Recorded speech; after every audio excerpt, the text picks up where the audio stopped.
E aí, então, gente, bom dia a todo mundo. Hoje nós temos a grande honra de receber a nossa egressa, né? E é sempre muito legal receber ex-alunos nossos, tá? Ex-alunas, né? Nossas pupilas, nossos pupilos, que fizeram uma trajetória muito significativa no nosso setor litoral. A Fernanda é da turma de Gestão Ambiental 2009, comemorando aí 8 anos de formatura, né, Fer? E ela estudou gestão ambiental aqui no nosso setor, fez o seu TCC e a sua dissertação de mestrado sob minha orientação, sobre minha mediação, e tem uma atuação bem forte aqui no litoral do Paraná, tá? Então, eu nem vou falar muito sobre, porque acho que a Fernanda também, uma parte dessa ISHE, é os nossos convidados, nossos convidados, colocar também as suas trajetórias, né, gente? Porque, para mim, a Fernanda é uma pessoa muito inspiradora, tá? A Fernanda é moradora de Paranaguá, moradora da periferia, moradora de um bairro popular, veio estudar aqui com aquelas famosas vans. Lembram das vans, quando a gente ficava lá? A turma da van ainda não chegou, não dá para começar a aula. E a turma da van está tomando café da manhã lá no RU, ainda não chegou. A Fernanda fazia parte dessa galera da turma da van e fez a sua graduação inteira vindo de Paranaguá para cá, pagando essa van, né, Fer? Porque não tinha o transporte que hoje tem da UFPR, né? E aí nós temos um trabalho acumulado aí ao longo desses anos todos, desde que ela se formou, desde que ela entrou na universidade, e nós continuamos trabalhando juntas. Inclusive fizemos agora há pouco uma reunião com a Luz, e estamos aí, né, Fer? Então eu passo a palavra para a Fernanda, uma grande honra mais uma vez, Fer, você estar aqui com a gente de novo, e gostaria que você desse a explicação, a explanação do que você vai tratar hoje aqui, e junto com essa explicação, do modo como você achar que a ISHE, você sabe, ela é bem livre, né? E a ISHE tem essa ideia de transcender aquela coisa rigorosa dos fundamentos teóricos práticos, né? Então a gente tem muito mais liberdade, os estudantes também, você também, e a nossa ideia de trazer você como convidada foi justamente essa, tá? Então, fique à vontade de explicar o que você veio fazer aqui com a gente e contar um pouquinho da sua trajetória, de onde você saiu e onde você está agora, porque isso é bem inspirador, tá bom? Obrigada pelo convite. Obrigada, Lili. Bom dia, né, formalmente. Pessoal, como eu comentei aqui quando eu entrei, estou bem feliz em poder participar aqui da ISHE com vocês. Ainda mais porque essa semana aí foi emblemática, né? Segunda-feira eu completei 8 anos de formada, é só as lembranças aí do Facebook, das redes sociais da vida para lembrar a gente, né, na correria aí do dia a dia, e aí que a gente para pensar como já faz tempo, né? E quanta coisa já aconteceu de lá para cá. Então, a ideia hoje, eu vou até começar aqui a compartilhar a tela para ver se está certo. Aí vocês me avisam se já está aparecendo, né? Para a gente conversar. Mas a ideia, então, hoje é... Pode falar, Paulinho. Não, Maurício está com a mão levantada? Tem uma questão? Não, professor, é só para me dizer sim. Tá bom. Apareceu sua tela já, Fernanda. Pode mandar bala. Tá ótimo. E agora está em tela cheia? Tá sim, tá perfeito. Aí eu fico vendo aqui o chat, se tiver pergunta eu te interrompo, tá bom? Isso, me interrompam. Então, a ideia hoje, né, pessoal, como a Lili comentou, era eu trazer um pouquinho para vocês do que eu venho pesquisando, né, desde que eu entrei lá na turma 2009, mas também contar um pouquinho do processo que me levou a esse tipo de pesquisa, né? As coisas que me instigaram, as perguntas, né, que vão surgindo aí, as perguntas de pesquisa ao longo do curso, e tentar trazer um pouquinho, então, para vocês da minha experiência ao longo da graduação e também como que foi o processo depois, né? Depois da graduação, eu não fui direto para o mestrado, tá um pouco de barulho, né?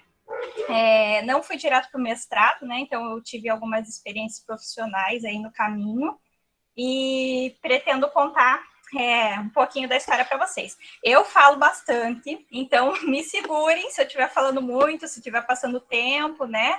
Ou se quiserem fazer alguma pergunta, podem me interromper no meio mesmo da apresentação, porque acho que a ideia é que a gente troque experiências aqui hoje, né? Que a gente faça esse bate-papo. Eu lembrei, então, quando eu fui preparar aqui a apresentação, eu tentei lembrar um pouquinho como foram as minhas experiências nas ISHs, né? E como eu gostava de ouvir esses bastidores, assim, né? Quando o pessoal, ou um professor novo, ou alguém, né, algum convidado vinha falar de alguma temática, a gente sempre gostava de saber, né, os bastidores, saber como era o processo, porque a pesquisa em si, né, a gente consegue consultar depois lá os dados, nos resultados, nos artigos que a gente publica. Então, eu vou tentar trazer um pouquinho disso para vocês, tá? E, então, vou tentar mesclar aqui um pouquinho das pesquisas com também a minha trajetória, né? Eu sou de Curitiba. Eu nasci em Curitiba, minha família toda ainda mora em Curitiba. E eu vim para o litoral, para Paranaguá, ainda criança, né? Meus pais vieram abrir um negócio aqui, enfim, e acabei ficando por aqui. Meus pais se separaram, continuaram morando em Paranaguá e eu nunca mais voltei também para Curitiba, só quando a gente precisa fazer alguma coisa e agora nesses trabalhos mais pontuais, assim. Então, por isso que eu coloquei aqui como esse meu processo de descer a serra, né? Para vir morar no litoral, e foi onde mesmo eu fixei raízes. Eu me considero bagrinha, nem até esqueço que eu sou de Curitiba, né? Então, só uma observação que eu queria fazer antes de eu ter entrado aqui na gestão ambiental, na UFPR Litoral, eu tinha iniciado um curso no IFPR, na primeira turma, quando o IFPR abriu em 2008, eu estava finalizando meu ensino médio, estava no último ano já do ensino médio. Mas eles abriram um curso, eu comecei a fazer técnico em logística na metade do ano. Na verdade, eu entrei com a minha irmã só porque era algo novo, todo mundo falava, né? Instituto Federal, aqui no Paraná, vocês têm que, em Paranaguá, tem que tentar, né? Tem que entrar. Então, eu entrei, mas o curso ainda era concomitante, né? Então, eu fui fazendo o ensino médio junto, foi a maior bagunça, mas eu tive aí praticamente um ano de experiência no Instituto Federal do Paraná, ainda nessa época do ensino médio. E lá, eles me trouxeram já essa visão da pesquisa, né? Porque no ensino médio comum, eu não sei como foi a experiência de vocês, mas eu não tinha isso, né? A gente não era instigado a pesquisar, enfim, era muito voltado em passar no vestibular, né? E sem muito a gente entender o que é a universidade, o que é um curso de graduação, né? O que a gente pode fazer com isso. Então, eu achei legal trazer esse histórico, porque foi ali que eu acho que foi começando a nascer a pesquisadora que eu sou hoje, né?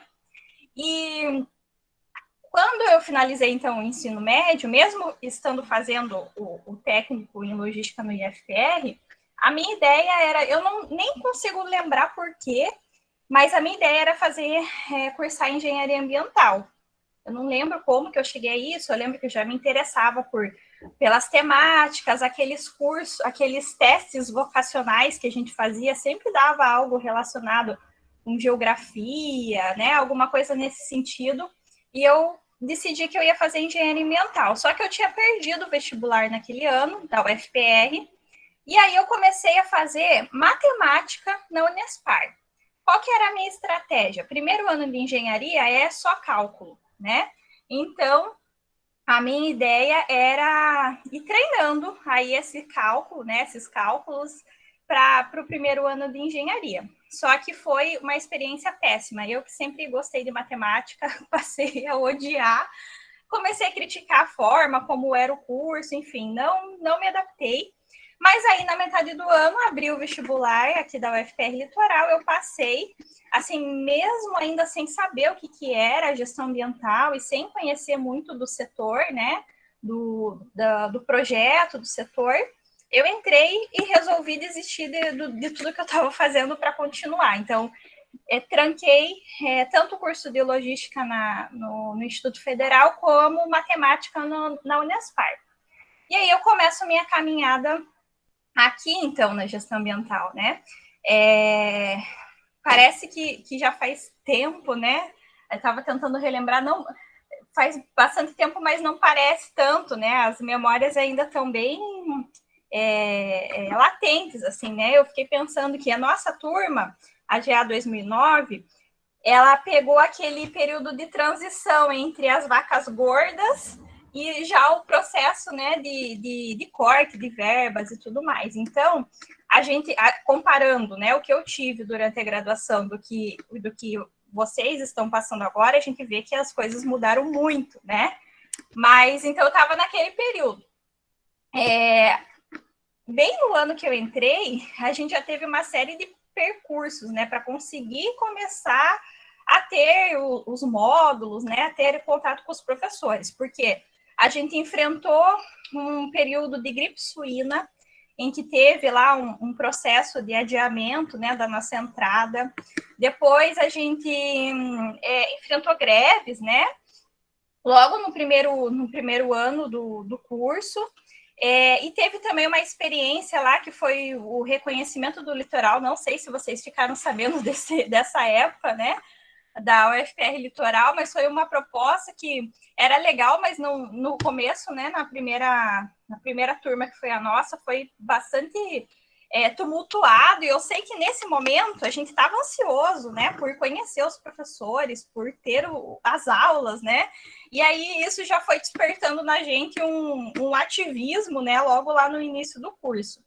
Então, a minha turma, ela acho que ela marcou bastante nesse sentido, né, a gente era muito envolvido nos espaços participativos, assim, sempre reclamava, né, buscava, reivindicava. Então, é porque a gente teve todo esse histórico aí no começo. E quando a gente conseguiu, então, ter o contato com os... E como, hein? Lembra, Paulinho? Então... Eu era coordenador. Isso mesmo, o Paulinho era nosso coordenador. E... então, a gente demorou, né, para ter esse contato aí com os professores e conhecer a grade do curso, como que ia ser a dinâmica. Mas logo que a gente iniciou, o meu primeiro módulo, que acho que não existe mais, né, porque a gente já teve aí as mudanças curriculares, mas era um módulo que chamava Ambientes Naturais Terrestres, que era ministrado pela Lili, né?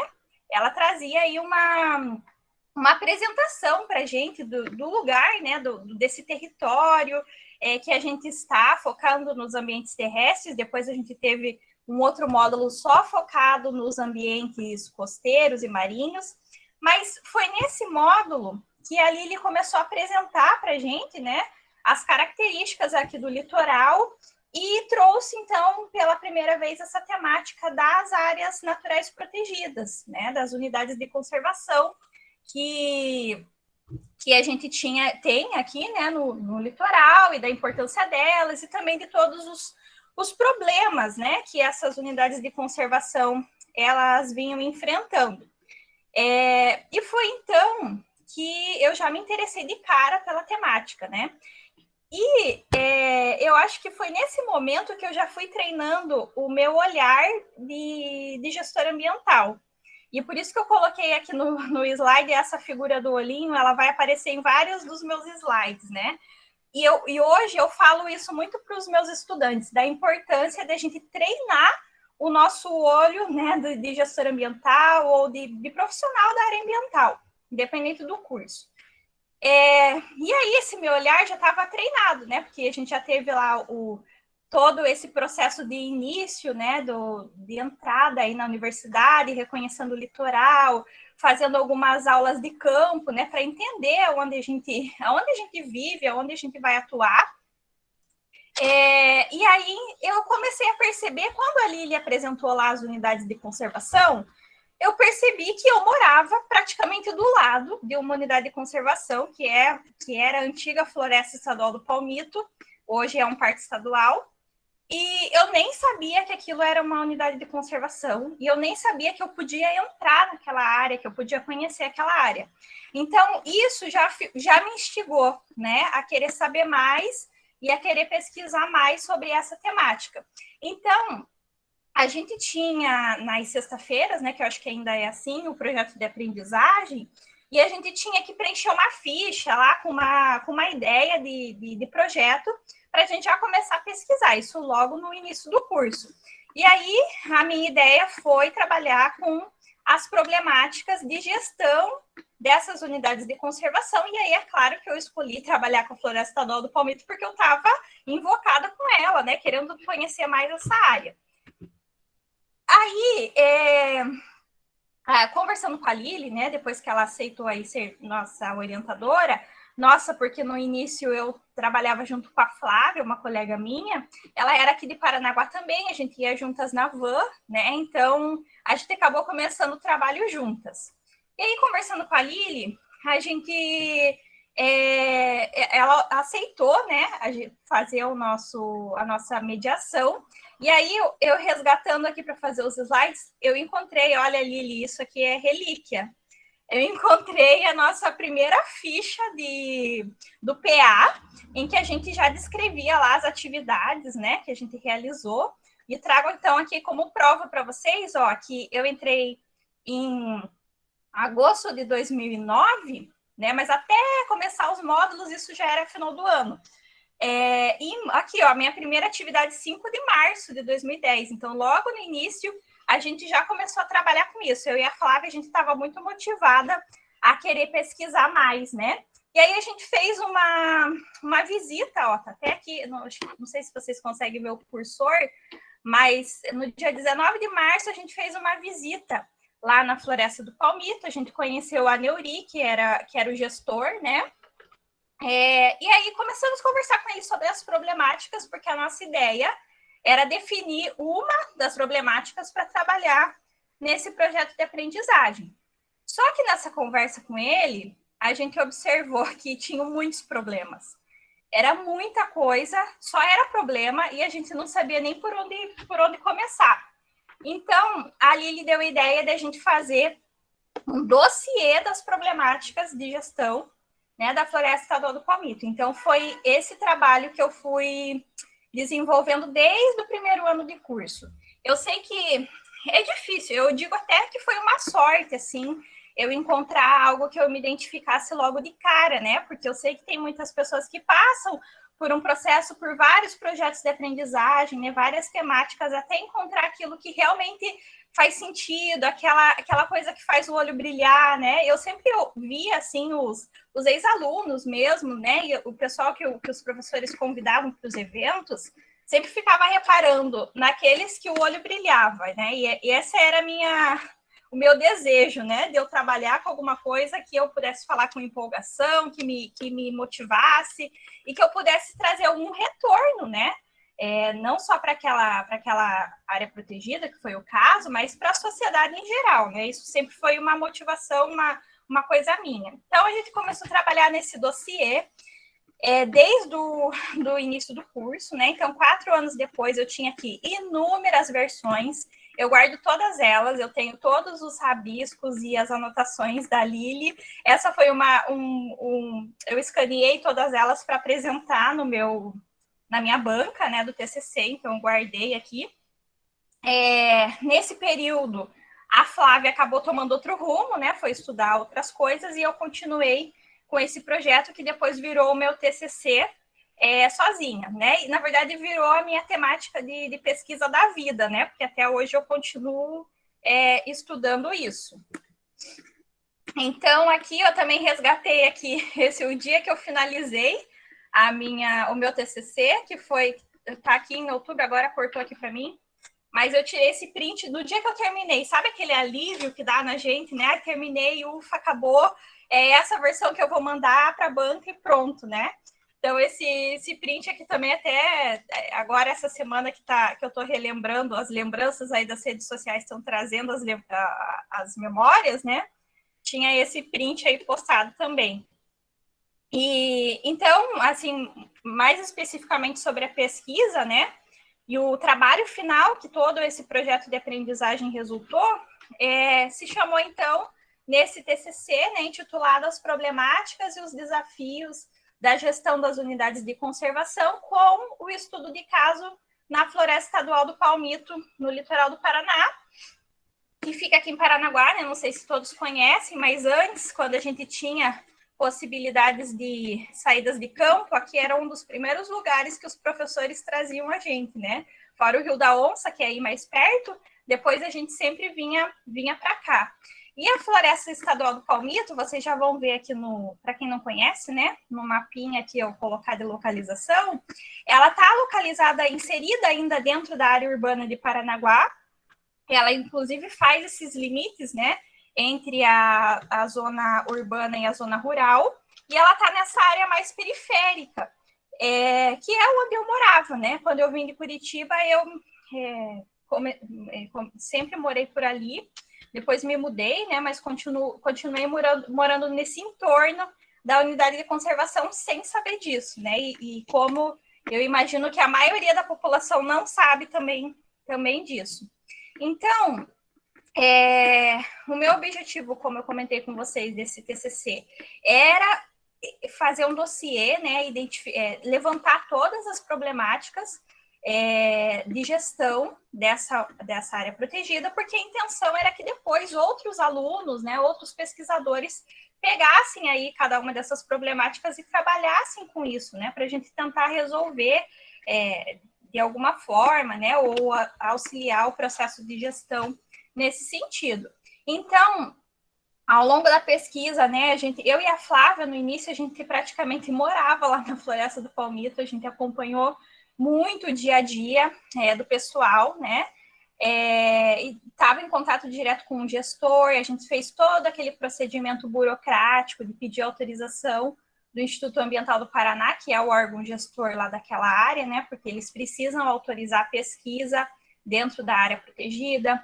A gente fez um baita levantamento de tudo que já existia, né? Na verdade, não tinha tanta coisa publicada, mas sobre a unidade de conservação em si, mas ela sempre foi um local de pesquisa, de muitas pesquisas do pessoal, não só aqui, né, do setor litoral, mas da UFPR em Curitiba, né?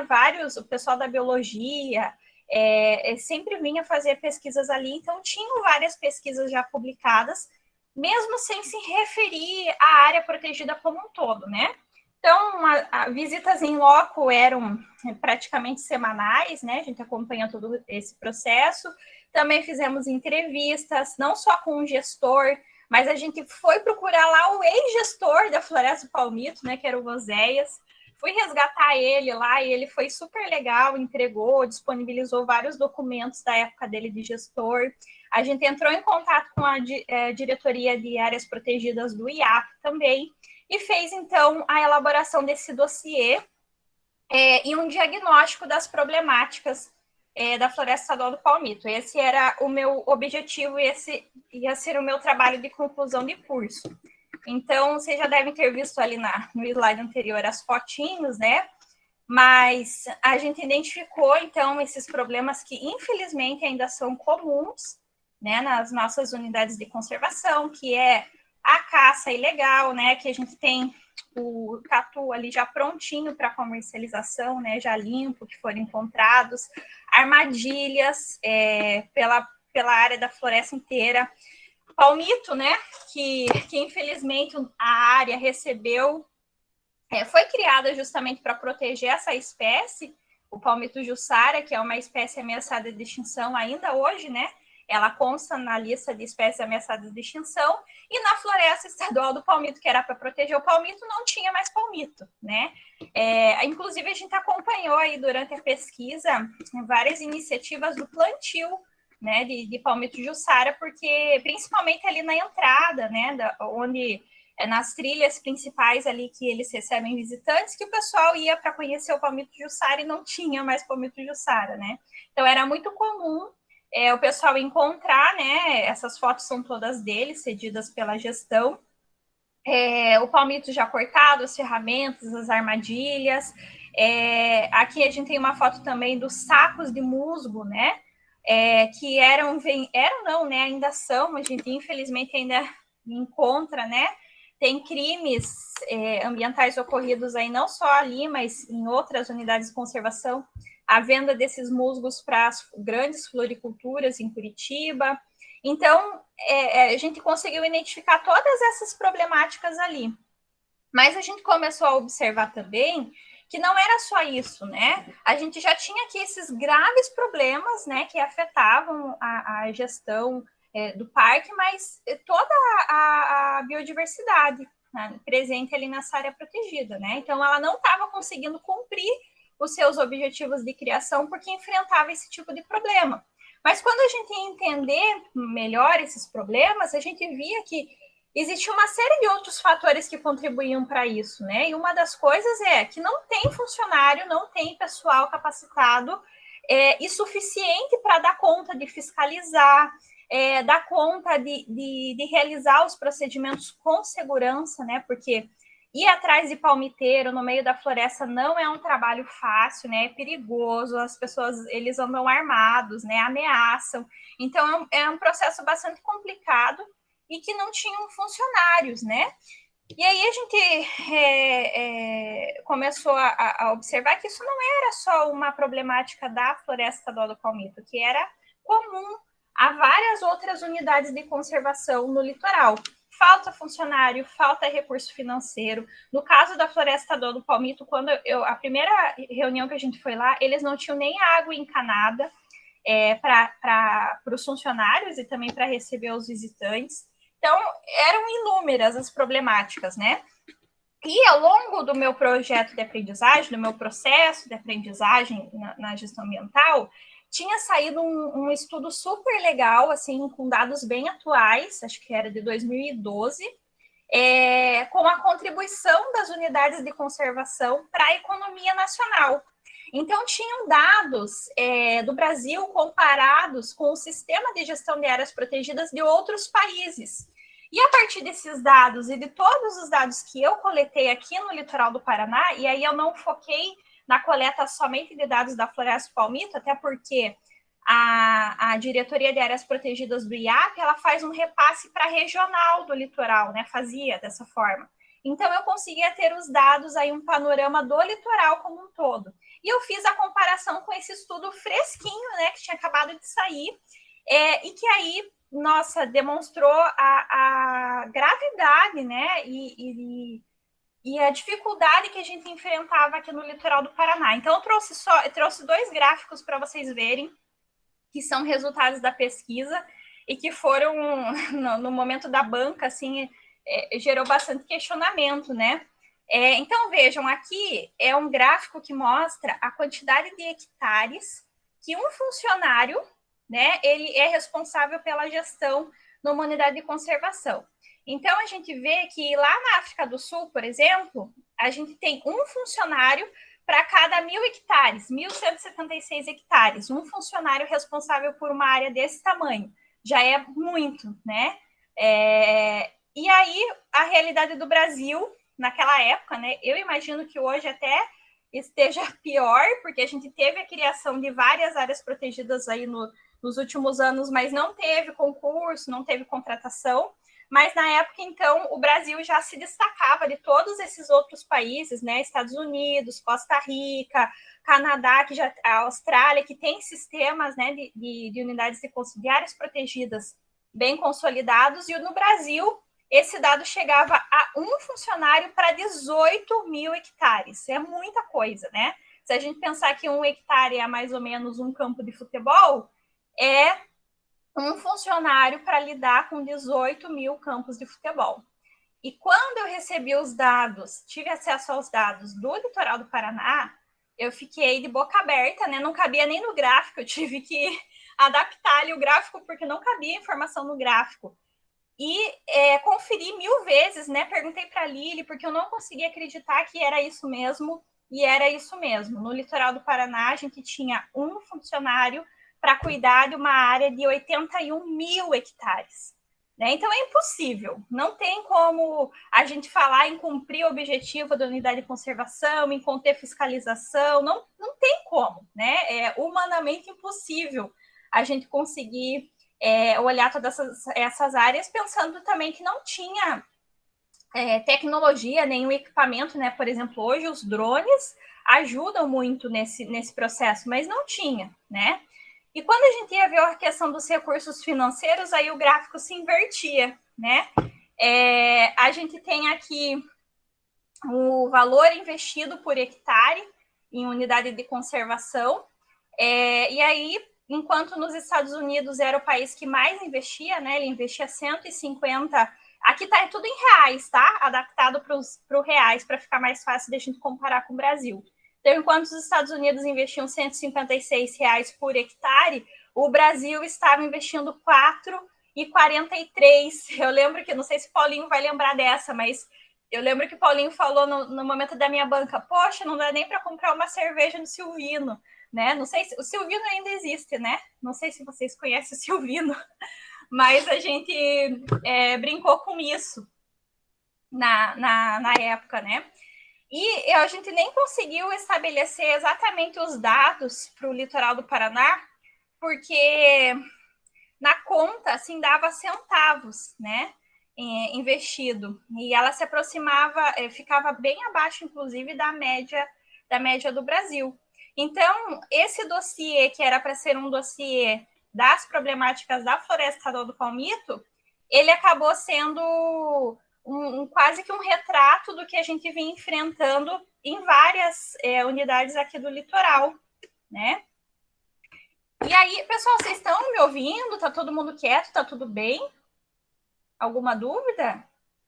Estamos ouvindo, Fer. Ah, beleza. Senão parece que eu tô falando sozinha aqui, qualquer coisa me avisa. Mas então, pessoal, agora voltei aqui para o slide do olhinho. Meu olhar já estava treinado, né? Como eu falei para vocês. Então, eu não conseguia mais ver uma coisa desconectada da outra, né? E o gestor ambiental, o profissional da área ambiental, ele precisa mesmo, né? A gente ouve a todo momento a importância do olhar integrado, da visão sistêmica, né? E a gente precisa treinar isso. Então, eu já estava com isso treinado. E outra, a Lili me dava corda, né? Então, por isso que eu coloquei a corda aqui para eu lembrar de falar isso. Ela me dava corda e eu ia, né? Então, ai, Deus. Então, eu levei essa corda para frente, né? E aí eu consegui ainda, assim, no último ano da gestão ambiental, aprofundar um pouquinho mais as minhas pesquisas, e aí acabou que meu TCC teve um capítulo 2, né?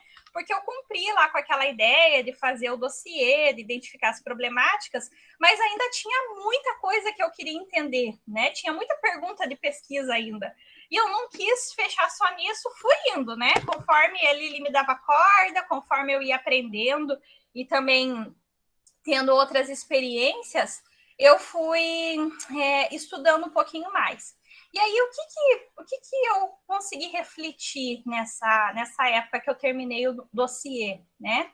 De que, sim, as unidades de conservação no litoral do Paraná e a Floresta Estadual do Palmito eram um exemplo, elas têm inúmeros problemas de gestão, né? Não tem funcionário, não tem recurso, tem que lidar com o caçador, né? Tem problema com animal doméstico, com resíduo, enfim, inúmeros problemas. Mas o que eu observei no caso da Floresta Estadual do Palmito, que a maior ameaça a essa área protegida, ela estava vindo de fora, né? Era essa ocupação urbana que estava se expandindo e chegando cada vez mais próxima dos limites dessa unidade de conservação. E aí eu comecei a pensar, meu Deus, eu estou aqui falando desses problemas de gestão, mas que todas as unidades de conservação aqui estão enfrentando, mas e aí? E esse entorno, e essa pressão, né, que está acontecendo no entorno? E aí essas minhas reflexões, né, ainda foram bem iniciais, né, mas elas contribuíram muito para a minha continuidade das pesquisas depois no mestrado. E vejam como a gente vai construindo, né? É um processo de construção. A gente não consegue resolver todas as nossas perguntas de pesquisa num trabalho, num PA ou num próprio TCC, né? As perguntas sempre vão continuar. Então, esse capítulo 2, ele já, além dele trazer dados bem interessantes sobre essa região, né? Da Floresta do Palmito e do Guaraguaçu, que ficam bem próximas, ela me oportunizou também me aprimorar aí nas ferramentas de geoprocessamento, em conhecer mais sobre licenciamento ambiental, coisas que foram fundamentais depois para a minha carreira profissional mesmo, né? Então, para esse segundo capítulo, a minha ideia foi entender como que se deu esse histórico de ocupação de Paranaguá. Por que a ocupação urbana está se expandindo para essa região, sendo que é uma área frágil, né? Pensando do ponto de vista ecológico, ela já foi criada, né? Já foi criada uma área protegida para proteger esses ambientes, porque são áreas que não são propícias para a ocupação humana, né? São áreas de restinga, de manguezal, áreas de inundação naturais, né? Então, por que a gente está expandindo para cá? O que levou a esse histórico de ocupação? E aí eu fui fazer o levantamento dos instrumentos de gestão, né? Eu vi que, poxa, tem a unidade de conservação, mas como que o município cria uma zona de expansão urbana para essa região, né? Porque aí eu comecei a perceber que esses instrumentos, eles não se conversam, e a gente tem conflitos até hoje, né? Por conta de não haver esse diálogo e a gente ir criando instrumento sem considerar essas áreas protegidas e principalmente a zona de entorno delas. E aí eu fui trabalhar com dados do IBGE, que foi uma loucura, né? Não sei como que eu consegui dar conta de fazer isso, porque dados do IBGE, aquelas tabelas infinitas, né, de informações, comecei a olhar muito mais para o entorno dessas áreas, né? E entender esse processo do entorno, que deveria ser um processo muito mais harmônico, né? Porque essa ideia da criação das zonas de amortecimento, em que a gente vai amortecendo os impactos até chegar à área protegida. Enfim, né? E daí eu caí nessa loucura que é o entorno na Floresta Estadual do Palmito, que além de sofrer muito com ocupação irregular, ela é uma área projetada para ser de expansão urbana. Inclusive, bem nessa época, estava sendo licenciado o novo loteamento no bairro Porto Seguro, que é um bairro colado praticamente com os limites dessa unidade, né? Então, eu fui entender muito mais sobre esse processo legal, né? Do que acontece no entorno. E aí, então, eu abro um parênteses em relação à pesquisa para contar outras coisas para vocês, né? Porque ao longo desse processo, eu comecei lá o meu projeto de aprendizagem lá no começo do curso, né? Ao longo desses 4 anos de curso, eu tive várias outras experiências que acabaram contribuindo para eu ter os resultados que eu tive logo no TCC, né? Então, eu nunca tive, assim, foi... acho que um semestre que eu fiquei desvinculada, talvez, de alguma outra atividade profissional, algum estágio, alguma coisa nesse sentido. Então, eu comecei lá no início do curso, trabalhei com num projeto de extensão da Unespar, aqui em Paranaguá, que promovia a geração de renda para mulheres que não tinham renda, né? Através da criação de puffs de garrafa PET. Então, aprendi a costurar, aprendi a fazer um monte de coisa. E essa pegada do empreendedorismo, que na época eu nem me liguei, né? Que eu já estava me envolvendo também com essa área, ela começou aí no Unespar. Depois disso, eu consegui uma bolsa de monitoria aqui no campus, né? Com o Rangel, que era o laboratório de climatologia, que ele estava começando a desenvolver. Então, eu fui a moça do clima, né? Eu e a Flávia, por algum tempo, aí do campus, a gente fazia os boletins, né, semanais, e a gente se envolveu também nessa época muito com as atividades do Lab Móvel. Eu acabei apoiando bastante e já conhecendo um pouco mais e aprendendo a dar mais valor para a divulgação científica, né? Que o Lab Móvel trabalha com isso forte, né? E eu sempre tive, então, essa inquietação de como que eu vou trazer, como que eu vou divulgar as informações, né, para as pessoas. E acho que isso vem desse histórico também. E lá por 2010, isso, 2010, então veja, era no começo do curso ainda, né? Eu consegui um estágio na Secretaria Municipal de Meio Ambiente de Paranaguá. E esse eu considero que foi uma das coisas, assim, sabe aqueles momentos de virar a chave, né? Aqueles momentos que fazem toda a diferença, foi esse estágio.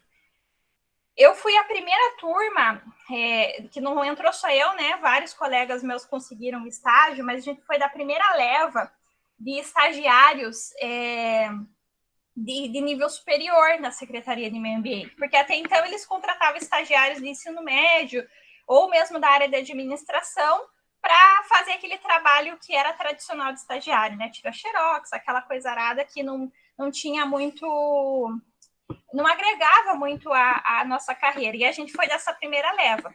Então, eu fico muito orgulhosa disso, né? Porque não foi um processo fácil de a gente convencer a Secretaria de Meio Ambiente que era necessário que eles tivessem profissionais, né, estudantes da área ambiental para trabalhar nas ações de educação ambiental, para trabalhar, inclusive, no setor técnico. E eu tive essa oportunidade de fazer o estágio no setor técnico. Então, ali eu aprendi muito, né? Não adianta a gente pensar que vai aprender tudo na universidade, porque não dá, né? A gente não tem como, tem muita coisa para trabalhar. Por mais que a gente tenha ótimos professores, que foi o nosso caso, né? A gente sempre foi instigado a ter esse olhar aí atento, mas muita coisa eu aprendi no estágio. E como eu atuei no setor técnico da engenharia ambiental e florestal, eu consegui pegar bem a época do licenciamento dessa ampliação lá do bairro Porto Seguro, que era do lado da Floresta do Palmito. Então, eu acompanhei todas as irregularidades que aconteceu, eu acompanhei a SEMA quando foi fazer fiscalização, na época que eles desmataram antes de ter a licença, acompanhei todo esse processo, aprendi muito mais sobre o licenciamento mesmo na prática, né? Aquela parte burocrática de como funciona o licenciamento. Comecei a me envolver nas reuniões do Conselho do Meio Ambiente. Então, isso fez toda a diferença nos resultados lá da minha pesquisa. Eu fiquei 1 ano na Secretaria de Meio Ambiente e quando eu estava encerrando o meu contrato, abriram possibilidades de estágio no núcleo ambiental do Porto de Paranaguá, da APA, né? Administração dos Portos de Paranaguá e Antonina. Só que também eles não, na verdade, assim, nunca teve o processo seletivo, era sempre por indicação. E acabou que quando eu entrei, também foi a primeira vez que eles abriram um processo seletivo, então foi uma oportunidade que a gente teve, porque até então, se você não tivesse ninguém conhecido lá para indicar, não conseguia, né, fazer o estágio. E também a primeira vez que entra alguém que estava estudando na área ambiental, né? A gente já teve até pessoas aí da UFPR Litoral que tinham feito estágios lá, mas sempre por indicação. Então, eu também me orgulho muito disso. Acabou que todo o meu processo de formação, eu sempre fui a primeira do reconhecimento do litoral, a primeira no estágio na SEMA, a primeira no estágio da APA. E assim, eu não digo para vocês que é fácil, porque esse processo é muito cansativo, né? É desgastante, e até hoje eu vivo isso, né? É desgastante a gente ter que ficar sempre abrindo as portas, né? Mas, se não fosse isso, hoje a gente não teria aí os estágios acontecendo e tantas outras pessoas conseguindo estagiar nessas 2 instituições, né? Então, lá na APA, a princípio o meu trabalho também ia ser bem comum, assim, bem atender ligação, né? Uma única coisa, assim, dentro da área mesmo que eu fazia era o controle dos manifestos de resíduos, né? Porque as empresas precisam de autorização da APA para retirar os resíduos, né, das empresas ali naquela região para fazer a destinação final. Então, esse foi o meu primeiro contato, assim, eu trabalhava muito com essa área de resíduos. Mas, nessa época também, a APA estava com uma parceria com o Centro de Estudos do Mar para desenvolver um banco de dados, desses dados de dragagem, de todas as coisas que vinham acontecendo já aqui na região, e eles não tinham isso consolidado. Então, cada vez que ia fazer uma dragagem, cada vez que ia fazer um novo estudo, precisava fazer tudo de novo, né? Porque eles não tinham organizado essas informações. E aí, eu já com esse meu olhar, né, e minhas antenas ligadas, eu já fui tentando entrar em contato lá com o pessoal, pedindo abertura, e isso foi muito legal, porque eles deram essa oportunidade de aprendizado, de novos conhecimentos, e eles deixaram eu acompanhar esse processo de banco de dados. E foi ali que eu participei de um curso de geoprocessamento que eles ofertaram para os técnicos lá da APA, que eu entendi o que era um banco de dados, que eu conseguia entender os arquivos ali em referente a essa área, e se não fosse isso, eu não teria conseguido aplicar isso no meu TCC, porque só o módulo de geoprocessamento que a gente teve no curso não ia ser suficiente, né, para eu ter esse nível de detalhamento que eu consegui trazer para a pesquisa.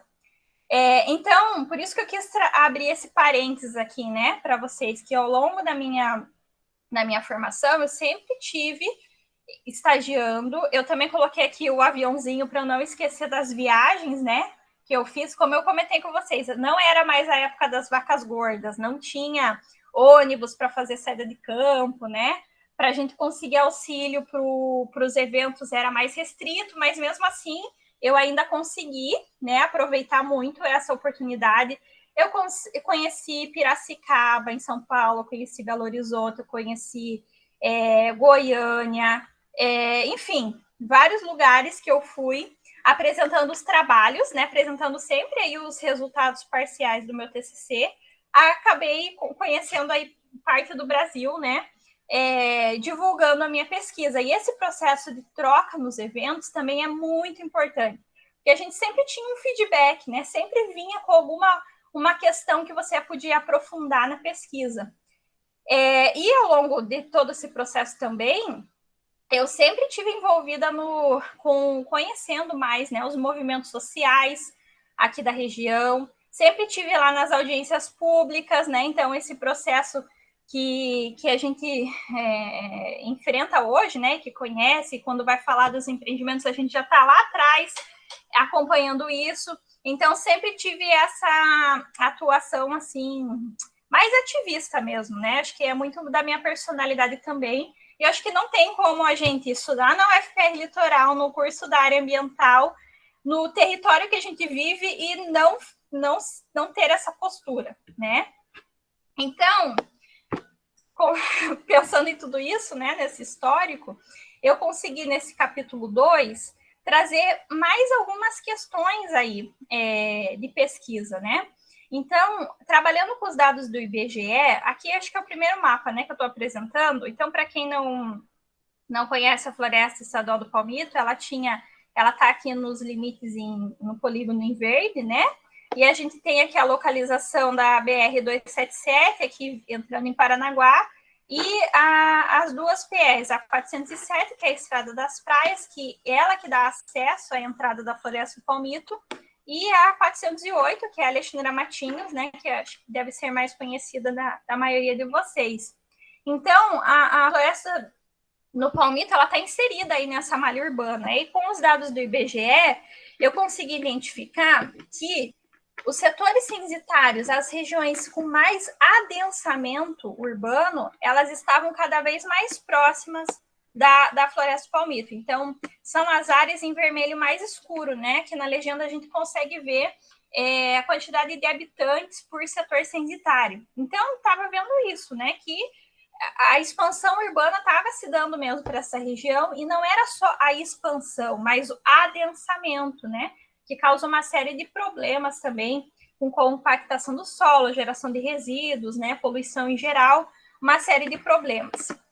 E quando a gente ia analisar os dados de renda, a gente viu que a população dessa área mais próxima da Floresta Palmito, que é a área periférica, é também a população de baixa renda, né? Na verdade, isso eu já sabia, porque eu moro aqui, moro inclusive ainda no entorno, isso eu já observava, mas através de métodos, né, de pesquisa, utilizando dados oficiais do IBGE, eu consegui comprovar e mostrar isso no mapa, que a concentração de renda de Paranaguá estava onde? Lá na região central, na região portuária, né?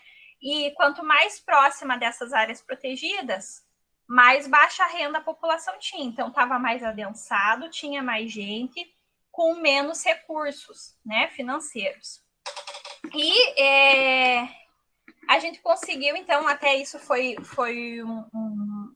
uma facilidade a partir do estágio lá na SEMA, de ter acesso a esses dados, né, georreferenciados dos novos loteamentos previstos para essa região.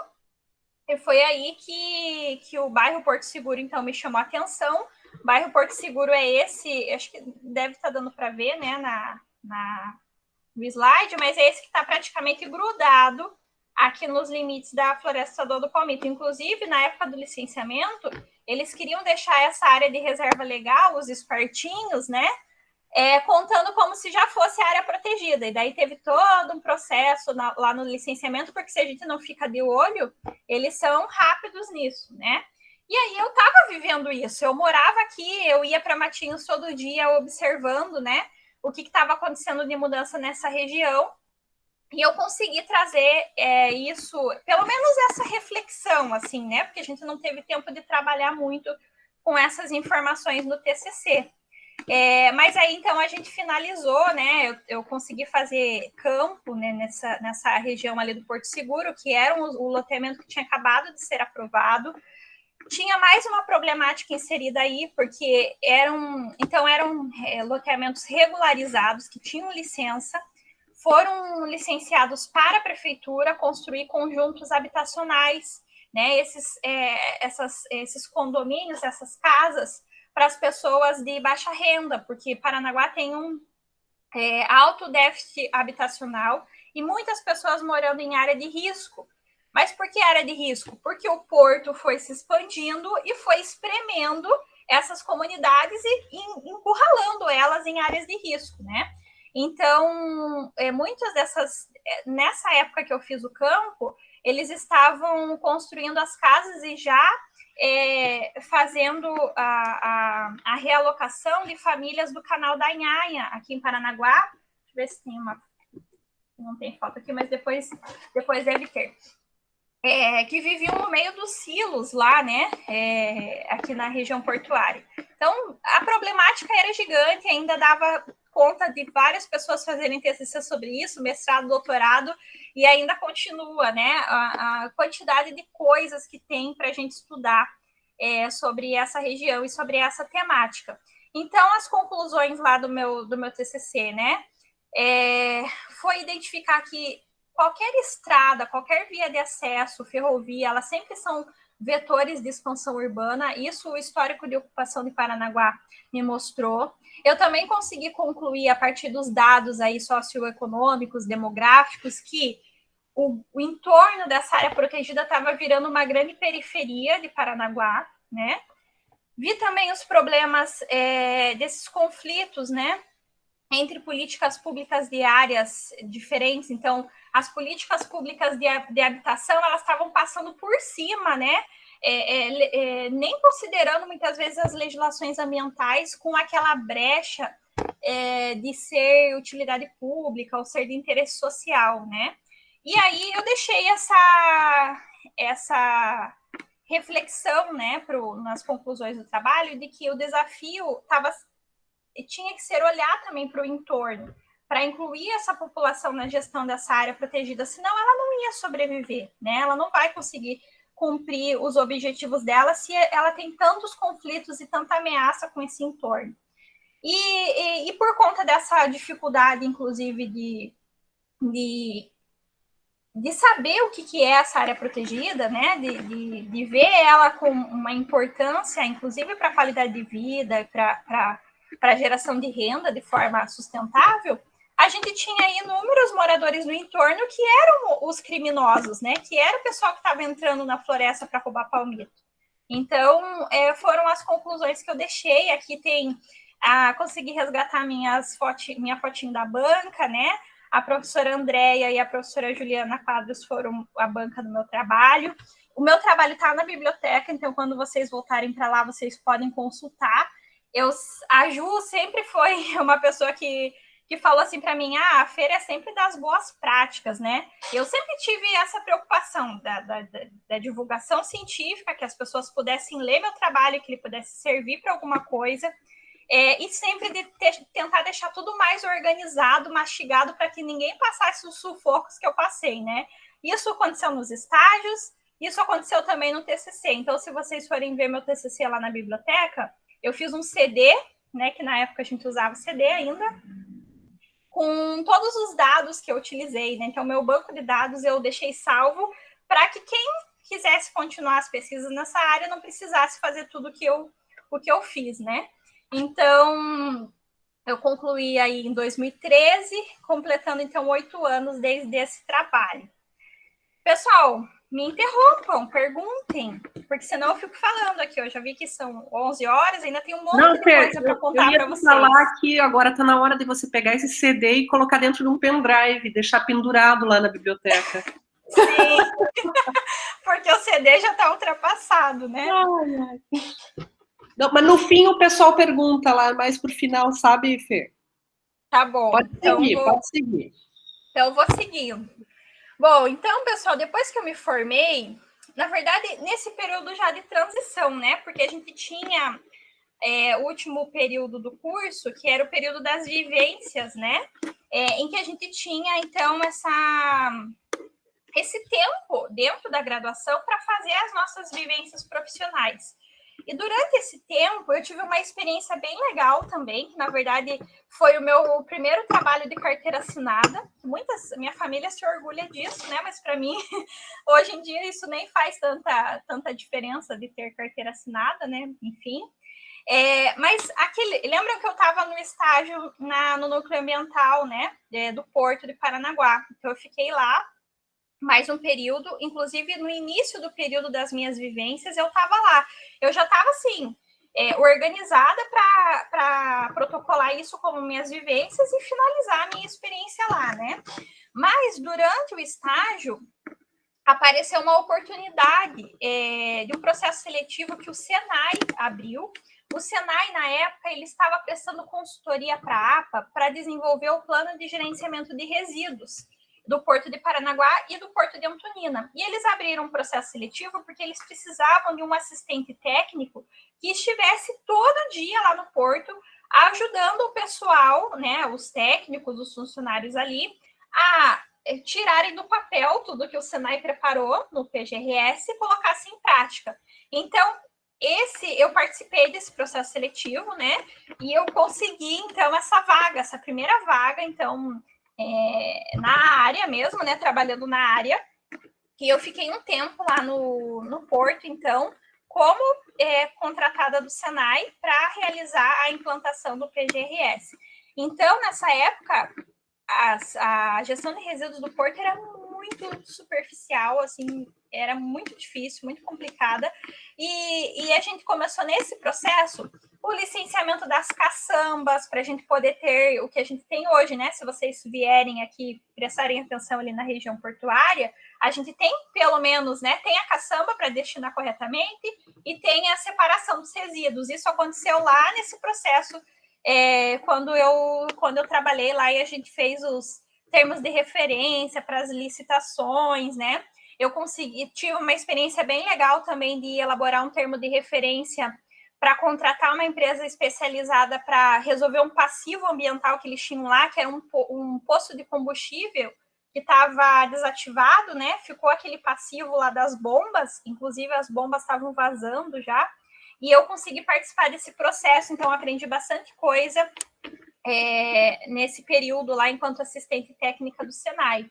E quando estava quase finalizando o meu contrato, o meu supervisor, né, que era do Senai, ele falou, olha, abriu uma vaga lá no Sesc Caiobá, né, aí em Matins, para trabalhar na área ambiental, né? Então, o Sesc aí tem o foco na atuação hoteleira, né, com o hotel, mas ele desenvolveu uma série de outras atividades e tinha aberto essa vaga. Então, eu saí de uma coisa e entrei em outra. Então, acho que todo esse período, até eu entrar no mestrado, eu nunca tive férias na vida, né? Hoje em dia, refletindo um pouco sobre esse processo, eu me arrependo um pouquinho, porque eu queria ter aproveitado mais a vivência da graduação, as festas, né? Mas não que eu reclame disso, porque eu tive muitas experiências legais também, né? E aí eu emendei um contrato no outro, fiz o processo seletivo do SESC para técnica de atividades na área ambiental. E foi o primeiro processo seletivo quer dizer, no Senai eu já tinha isso um pouco, mas foi nesse processo seletivo que eu vi, que eu comecei a dar valor para a minha formação e para a experiência que eu já tinha, né? Porque até então eu não via isso como nada excepcional. E nesse processo eu tinha doutorandos participando, e eu tinha acabado de ser da graduação, né? E eu consegui essa vaga, fiquei em primeiro lugar, era um contrato para substituir uma pessoa que estava em licença médica, 6 meses, mas foi uma experiência bem legal. Aí o salário já era outro, né? A gente já tive aí um respiro, assim, uma recompensa financeira por todo o esforço que eu já tinha começado, porque estágio na Secretaria de Meio Ambiente na época acho que a minha bolsa era R$300 e eu gastava, sei lá, 100 e pouco só de transporte, né? Então era mais pela experiência mesmo, e é assim mesmo na época da graduação, né? Quem vive de bolsa e quem está nos projetos sabe que é assim. Mas aproveitem, né? Porque vejam que eu refletindo um pouco sobre minha trajetória, uma coisa me levou à outra. Nunca teve ponto sem nó, por mais que às vezes eu não percebesse isso, né? Mas, enfim, quando eu estava lá para encerrar meu contrato do SESC, estava nessa coisa que não sabia se renovar, porque a pessoa que estava de licença ia voltar. Nesse meio tempo, abriu o primeiro processo de seletivo do mestrado aí do campus. Então, tudo foi primeiro, inclusive a primeira turma do mestrado, né? E a gente já vinha acompanhando essa discussão aí dos professores, a angústia deles em aprovar, né, o programa de pós-graduação. Então, eu já vinha acompanhando toda essa expectativa. E quando abriu a primeira turma, eu estava ainda insegura, porque, sinceramente, eu estava cansada de ser a primeira turma em tudo, né? Porque primeira turma, vocês sabem como é, né? A gente testa muita coisa. Mas aí eu resolvi me inscrever. Eu falei, se eu passar, é porque era para ser e era para eu seguir essa área, né? Então, eu fiz o processo seletivo, fiz assim muito insegura, porque nenhum professor, eles foram muito éticos no processo. A Liliane ficou sem falar comigo por muito tempo, a gente não conversava. Fiz o meu projeto de pesquisa sozinha, né? Porque eles não ajudaram, não teve nada disso. E consegui passar, então, na seleção. A Lili aceitou me orientar, continuar a minha orientação nessa jornada, né? O meu projeto de pesquisa, quando eu fiz a seleção, foi muito mais voltado para aquilo que a Ju já tinha me chamado a atenção lá na minha banca, né? Que eu era das boas práticas, que eu queria pensar também em alguma coisa boa, porque a gente sempre estuda problema, impacto, né? Conflito, mas queria trazer alguma solução também para isso. Meu projeto foi nesse sentido. Mas conforme as conversas que a gente foi tendo em amadurecimento da ideia, eu decidi, né, junto com a Lili, a não abandonar todas aquelas perguntas que ficaram sem respostas lá no meu TCC e a gente estudar mais o entorno dessa região aqui de Paranaguá, né, que na verdade é esse miolo entre Paranaguá e Pontal do Paraná, que ainda estava relativamente bem conservado, mas muito ameaçado pela expansão urbana e por esses empreendimentos. E uma coisa que é legal que eu coloquei aqui nesse slide para eu não esquecer de falar é a figurazinha do ônibus, tá? Durante o mestrado, e eu não tinha van para ir fazer o mestrado. Então, se isso já foi cansativo lá na graduação, todo dia ir de van, acordar cedo, aquela coisa arada, correr para dar tempo de almoçar no RU, ou se perdia a aula, ou almoçava, ou vinha trabalhar sem almoçar, era aquela correria. No mestrado foi muito mais difícil, porque as aulas eram à tarde, não tinha van, eu tinha que ir de ônibus da Graciosa todo dia, né? Só que eu sempre tentava tirar algo bom disso, né? E as viagens de ônibus acabaram sendo minhas atividades de campo já, porque todo dia o ônibus ainda vinha aqui pelas praias, pelos balneários, então todo dia eu passava por ali e já com meu olhar atento, né, de gestora ambiental, observando esse processo ali de o que estava acontecendo no entorno dessas áreas protegidas. Então, eu já tinha essa percepção, né? E ao longo do curso a gente também foi adquirindo conhecimentos e habilidades para identificar isso. Eu via que essa expansão urbana sobre as áreas protegidas não era um caso isolado da Floresta do Palmito. Isso também estava acontecendo no Parque Estadual do Boguaçu, lá em Guaratuba, né? No Parque Saint-Hilaire-Lang, principalmente nessa área aí, que está também sendo pressionada pela expansão urbana de Matinhos, né? Então eu via que isso era um problema que estava acontecendo em outras regiões. E por que eu decidi continuar estudando nessa área aqui, nessa região, né, do entorno dessa periferia de Paranaguá? Primeiro porque Parque Estadual do Boguaçu tinha pouquíssimas informações, né? Não tem gestão como era aqui, e também por conta da distância, né? Para eu fazer as atividades em campo era mais difícil. Parque Nacional Saint-Hilaire-Lang já tinham vários estudantes fazendo pesquisa ali, né, no entorno. Isso é muito legal. Inclusive, eu fiz algumas pesquisas e naqueles eventos, né, que eu contei para vocês que eu viajei aí em várias regiões do Brasil, eu também apresentava esses trabalhos que a gente fez ao longo do curso, né? Aqueles trabalhos finais aí das disciplinas a gente também foi apresentando. Mas essa região de Paranaguá, ela tem muitas características que instigam a pesquisa, né? Primeiro porque eu tenho uma identidade com essa área, né? Eu moro aqui, o lugar que eu escolhi para viver, é o lugar que eu tenho essa relação, né? Tem toda essa situação da expansão portuária, de a gente ter essas áreas de risco industrial, mas do outro lado, em contraponto, para onde essas pessoas estão sendo levadas também é uma área de risco, só que uma área de risco diferente, é uma área de risco natural, de inundação, né? Paranaguá sofre muito com esse processo de especulação imobiliária, então o preço dos terrenos aqui é altíssimo, né? E a gente não tem essas pessoas que acabam indo residir no entorno das áreas protegidas, ou em área de manguezal, né? Ou em área de APP em geral, elas não têm alternativa, né? A gente tem um déficit habitacional gigante aqui em Paranaguá, ao mesmo tempo que a gente tem vários vazios urbanos, né? Que alguns alunos aí no curso estudaram. E esse processo de ocupação em área irregular já é histórico, né? Então tinha todo esse contexto. E, ao mesmo tempo, a gente tem, então, os instrumentos de gestão, as novas legislações, né? Tentando organizar esse território, né? Ordenar o uso e ocupação do solo, mas Paranaguá estava com essa ideia de levar a expansão urbana justamente para essas áreas.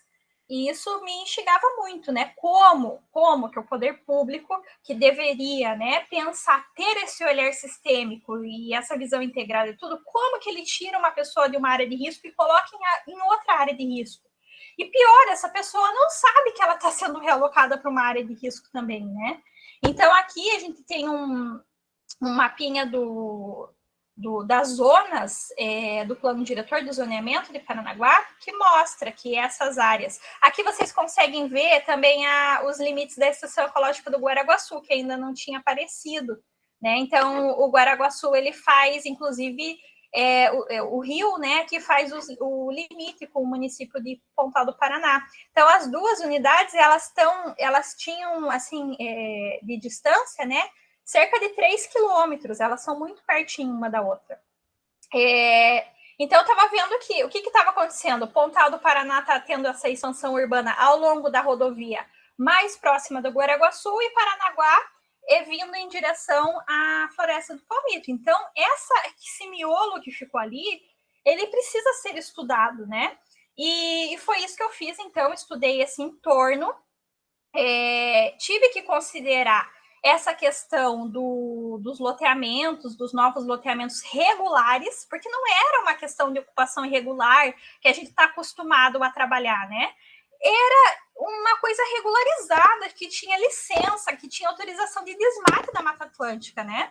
Então, aqui, ó, nesse mapa, vocês conseguem ver as bolinhas em vermelho são as localidades em que as famílias foram realocadas. Eram pessoas que viviam, na maior parte, lá na Vila Becker, no Canal da Anhaia, que é na região industrial de Paranaguá, que já estavam há anos, né, organizando esse processo de realocação, de indenização das propriedades, né, um processo bem conflituoso, mas também tinham várias famílias de região que moravam no Manguezal, né, no Labra, no Parque Agari também, em região de APP, e coincidiu nesse período que eles estavam fazendo a realocação das famílias, aquele evento, né, em março de 2011, dos deslizamentos de terra e que acabaram afetando várias residências, várias comunidades nas colônias aqui de Paranaguá. Então, eles estavam realocando. Vejam que pessoas lá da zona urbana, da zona mais urbanizada e industrializada, mas também pessoas das colônias e uma área rural que tinham um modo de vida completamente diferente para o mesmo bairro, né? Naquelas casinhas tradicionais do Minha Casa Minha Vida, que era um programa de nível federal, habitacional, para viverem, então, nesse bairro, que é o bairro Porto Seguro, ali no entorno da Floresta do Palmito, né?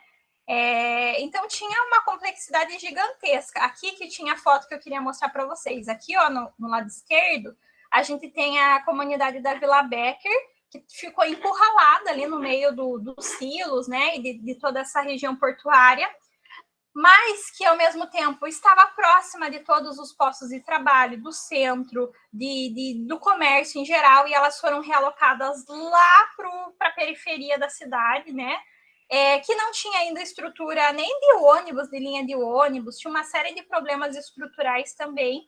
Então, essas questões socioeconômicas e demográficas, elas também começaram a chamar minha atenção, porque a gente tinha muita ideia assim, de focar muito nas questões ambientais, né? E eu vejo que isso foi um amadurecimento, inclusive, do curso. Conforme a gente foi trocando, né, conhecendo e se integrando com outros cursos, com outros movimentos, o curso mesmo aí no setor litoral, ele se tornou muito mais socioambiental, né? E é o que ele é hoje, referência aqui para toda a região. Isso também aconteceu no meu processo de formação. Então, só para vocês verem, durante a minha pesquisa, eu fui acompanhando todo esse processo de transformação do bairro Porto Seguro. Vocês têm aqui, né, nas imagens, conseguem ver os loteamentos, né, sendo expandidos. Aqui as ocupações irregulares já tomando conta também no entorno, porque aquilo que eu falei, abrir uma via de acesso, você não consegue, a prefeitura não consegue dar conta das ocupações irregulares, né? E toda essa região, além de ser praticamente grudada com a Floresta do Palmito, ela também é zona de amortecimento da Estação Ecológica do Guaraguaçu, que é uma unidade de conservação que tinha plano de manejo e tinha essa zona definida. Então, esse polígono em azul que vocês estão vendo no mapa é toda a zona de amortecimento do Guaraguaçu. Em toda essa região, a gente deveria ter uma gestão diferenciada para ir minimizando os impactos até os limites dessa área, né, dessa área protegida. E não sei se vocês estão conseguindo ver, mas quase no mesmo... Na mesma área aqui da Estação Ecológica do Guaraguaçu, a gente tem um outro polígono que está pontilhadinho. Esse pontilhado é uma área prioritária para conservação definida pelo Ministério do Meio Ambiente, né, pelo órgão federal, dizendo que essa região é uma região com prioridade extremamente alta para conservação. e para a expansão de unidades de conservação e proteção integral. Era isso que os instrumentos ambientais diziam, mas, ao mesmo tempo, eram as áreas escolhidas pelas políticas habitacionais para relocar essa população e para dar conta aí desse processo de expansão urbana. Então, eu trabalhei no mestrado também com os setores censitários do IBGE. Então, aqui, ó, vocês conseguem ver o entorno da Floresta do Palmito que eu delimitei em 3 quilômetros de raio. Por quê?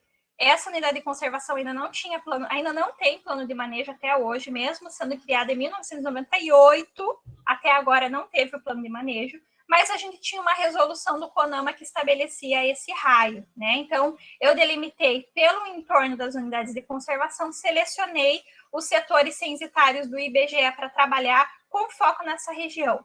Deu um total de 75 setores censitários. É cada um desses polígonos em cinza que estão ali, né? Os setores censitários do IBGE, eles não têm um tamanho padrão, né? Porque ele vai depender muito do modelo da ocupação.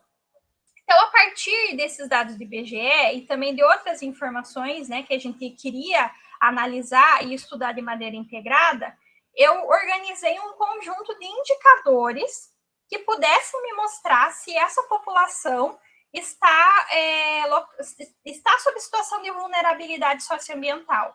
Então, eu dividi esse meu grupo de indicadores em 3 grupos, né?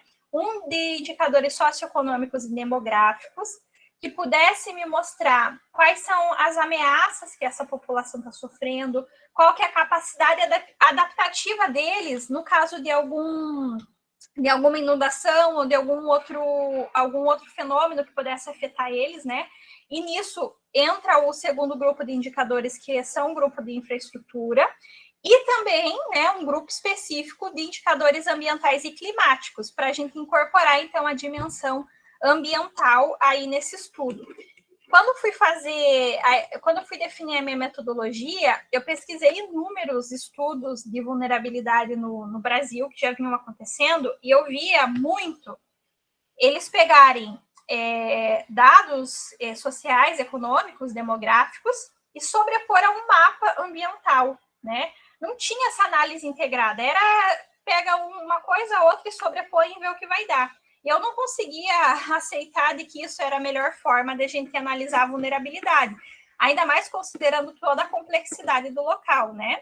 Então, aqui, ó, tem a tabela com os 22 indicadores que eu utilizei, descritinho, né?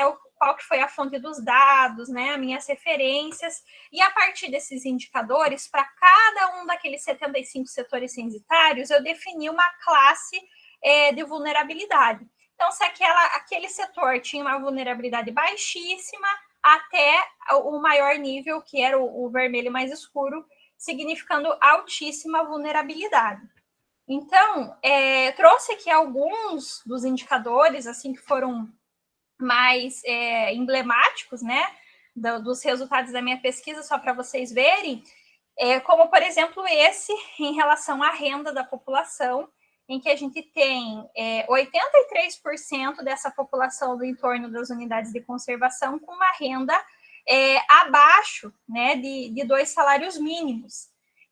Isso que a gente considerou o salário mínimo na época, né? E hoje em dia eu acredito que a situação até tenha piorado, porque a gente teve uma estagnação aí no salário mínimo e o aumento dos preços, né? De tudo, de vida, né? Então tá tudo muito mais complicado.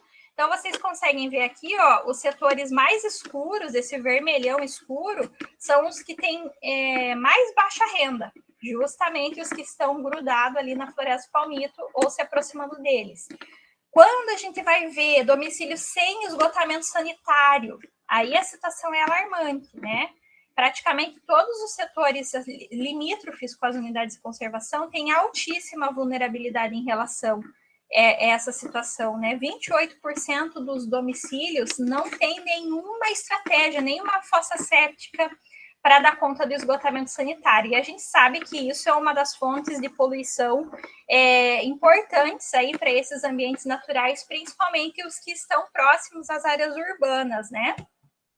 Em relação aos indicadores de vulnerabilidade ambiental e climática, toda a região ficou no alto grau, altíssima vulnerabilidade. Só não ficou esse setor censitário que ficou com média baixa vulnerabilidade, mas é um setor que não tem ninguém morando, né? Só tem lá é a área da Martinimite, ali bem na entrada de Paranaguá pela BR, né? Então, quando a vulnerabilidade, ela considera que a gente tem alguém sofrendo isso, né? Sofrendo, alguém em condição de ameaça a esses riscos ambientais e climáticos. Então, se não tem ninguém morando, a vulnerabilidade não vai ser alta, né?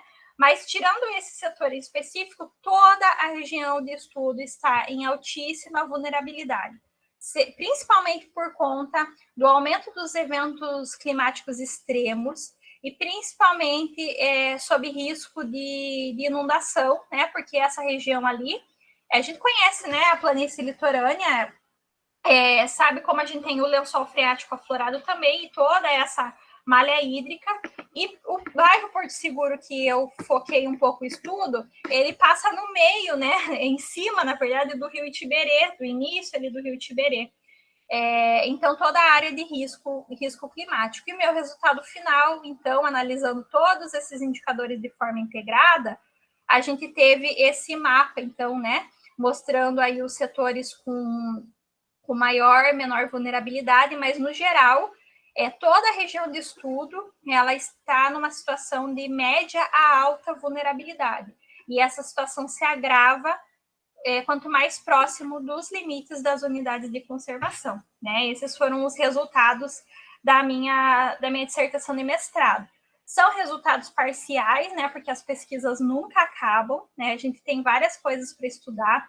Eu estou ansiosa pelo próximo censo, porque eu usei dados do censo do IBGE de 2010 e até agora não saiu um novo censo, porque é legal a gente atualizar, né? E ver o que aconteceu de lá para cá. Com certeza a situação piorou, porque na observação aqui no dia a dia a gente vê, né, que isso está acontecendo. Mas, então, a pesquisa nunca acaba, né? Não sei se antes de eu finalizar aqui com algumas coisas depois disso, vocês querem perguntar alguma coisa sobre isso? Querem que eu já encerre, porque a gente já passou muito tempo? Alguém tem alguma pergunta, pessoal? Vamos aproveitar que a gente está com a Fernanda aqui. Senão eu fico falando, gente. Alguém quer fazer alguma pergunta? Deixa eu ver se alguém levantou a mãozinha. E aí, turma? Vocês são tímidos no começo, mas podem perguntar. Senão eu vou encerrar, então, contando o que aconteceu depois.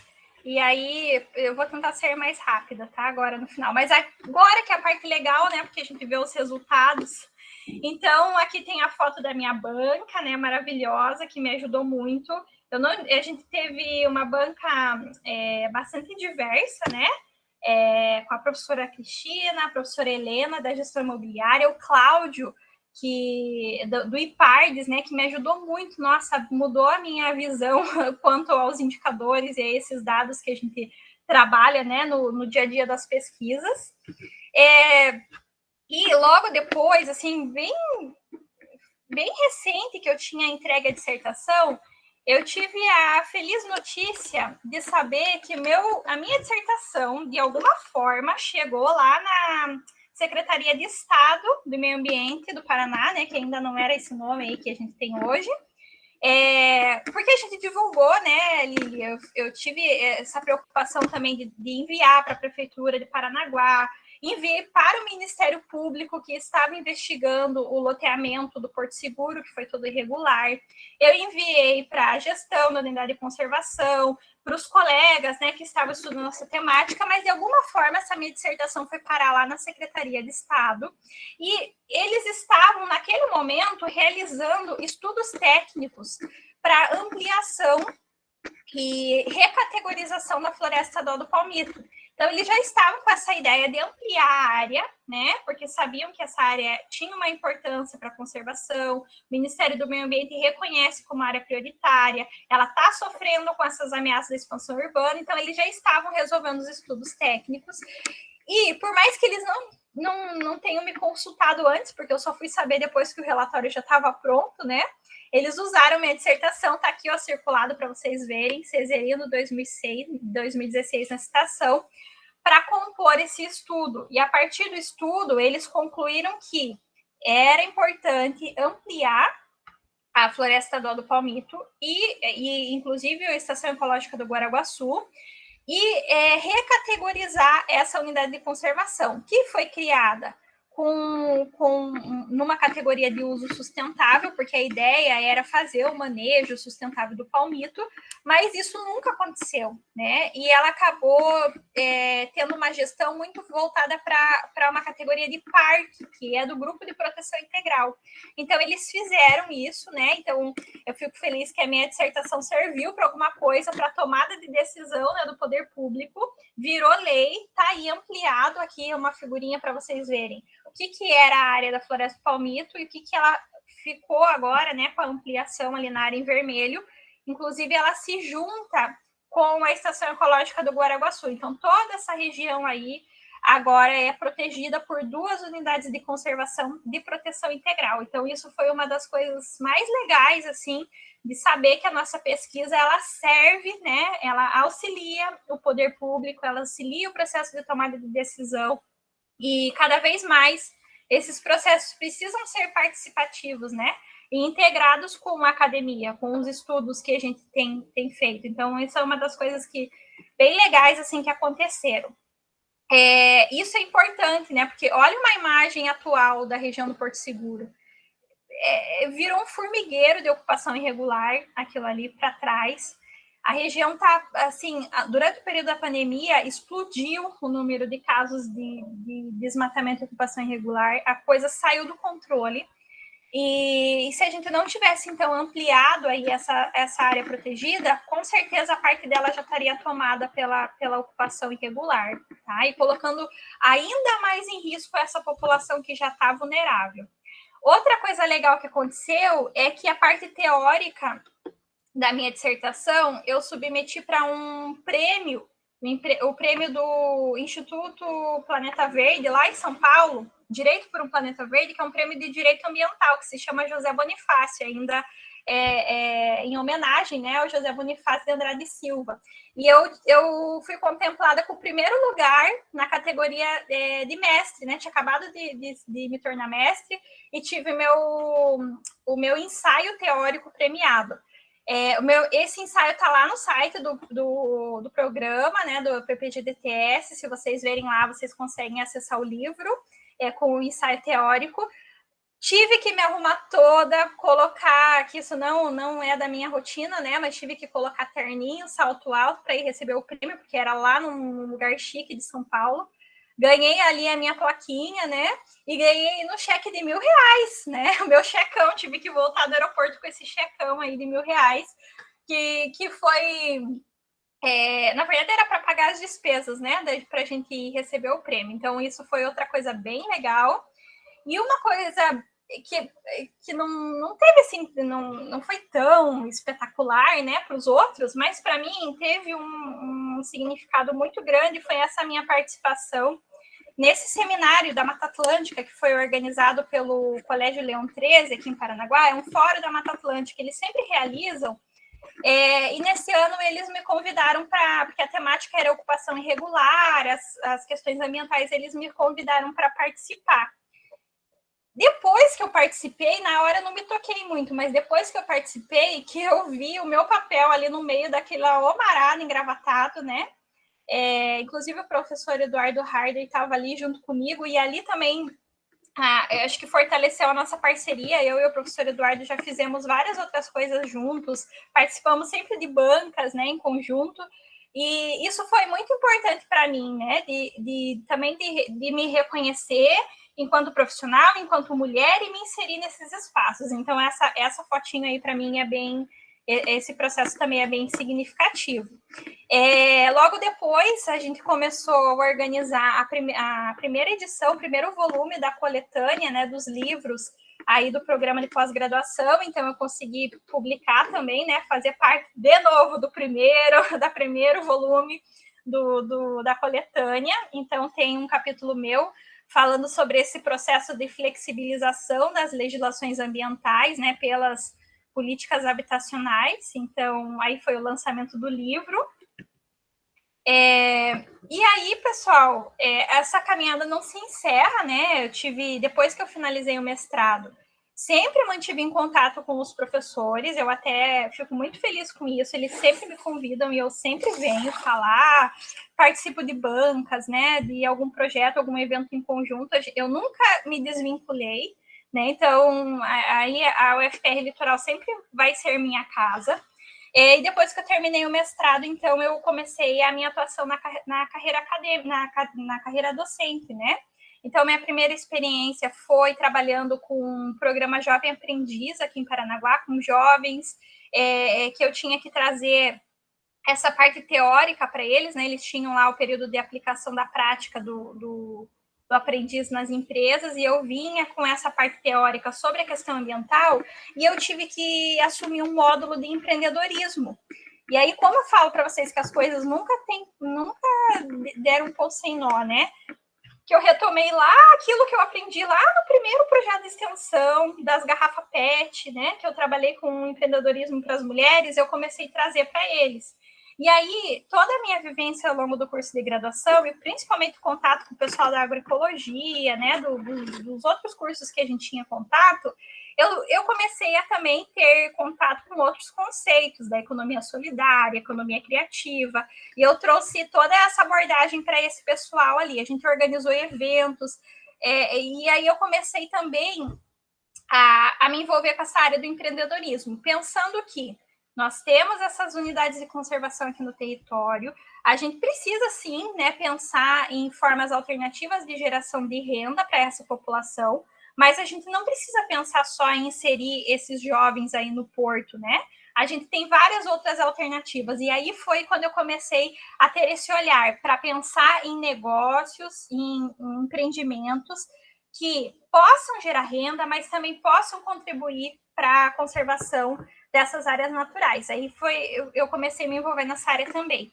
Depois eu fiquei 2 anos lá no INAT, aí consegui também uma oportunidade em trabalhar, aí sim, no curso técnico em ambiente, lá em Antonina, no Centro Educacional Brasílio Machado.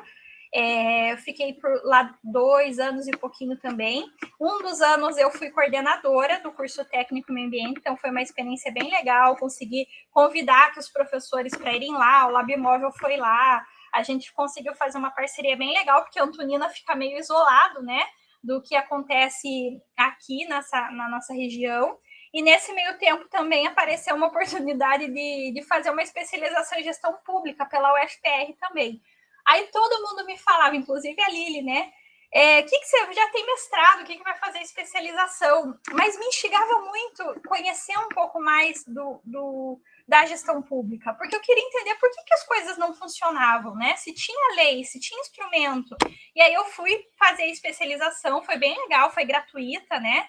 Mais um certificado da UFPR aí no meu currículo, e consegui finalizar ela aí com um trabalho sobre os conselhos de meio ambiente aqui no litoral, então sempre integrado. E toda essa bagagem foi fundamental para eu conseguir assim o emprego dos sonhos, né? Que foi esse período em que eu trabalhei como professora substituta no IFPR aqui no campus Paranaguá. O meu contrato encerrou agora, no comecinho do ano, e foi uma experiência assim maravilhosa, né? Pena que a gente não tem concursos sendo abertos, mas eu estou com a expectativa e com a esperança que uma hora isso vai voltar, né? Porque foi incrível, foi o momento que eu pude voltar a fazer pesquisa, a fazer as coisas que eu gosto, porque no dia a dia dos cursos técnicos, né, no estado, ou mesmo Jovem Aprendiz, a gente não tinha tanto tempo para isso. E ali eu tinha uma carga horária específica para poder fazer pesquisa. E aí eu voltei eu inscrevi, né, um projeto de pesquisa sobre essas formas alternativas de renda no entorno das unidades de conservação. E a partir disso, né, eu consegui também, estava ofertando lá para os meus alunos um tópico especial em empreendedorismo com esse foco socioambiental.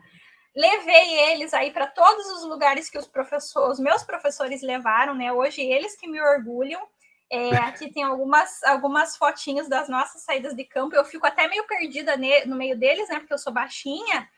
E aqui eu coloquei também para vocês, uma aluna minha aqui do técnico meio ambiente do IFPR foi premiada com um prêmio que a gente tem aqui no Instituto, por um trabalho que ela desenvolveu sobre os serviços ambientais na Mata Atlântica. Então, são meus orgulhos. Agora, eu que tenho os meus pupilos, né?